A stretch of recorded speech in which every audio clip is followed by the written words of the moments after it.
Les membres du gouvernement, les directeurs généraux des sociétés d'État et les hauts fonctionnaires de l'État sont désormais interdits de missions fortuites à l'étranger. Selon l'arrêté du Premier ministre, seules les missions statutaires dont l'utilité pour le Cameroun est avérée seront autorisées. Une mesure dont la presse redoute l'efficacité. Les fonctionnaires aujourd'hui au Cameroun ne s'émeuvent pas de savoir qu'ils peuvent consommer à tour de bras l'argent public. Ça ne les gêne pas du tout. C'est à regarder uniquement cette opération épervier qui nous interpelle tous et qui nous rappelle qu'effectivement, au niveau du respect du train de vie de l'État, personne ne le fait. La discipline n'est pas de mise. Donc le Premier ministre, je ne vais pas dire qu'il prêche dans le désert, mais c'est un bon début.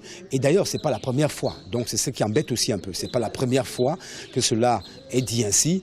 L'application de cette mesure devrait participer à réaliser des économies par la réduction du train de vie de l'État, des ministres et hauts fonctionnaires. Même si pour d'aucuns, cette mesure devrait aller au-delà des déplacements qui engagent les budgets publics. Ça ne va pas changer grand-chose parce que le train de vie de l'État ne se limite pas uniquement au voyage. Il y a la consommation du carburant, il y a tout type de consommation au niveau des ministères, le téléphone, les voitures en elles-mêmes qui sont mal utilisées.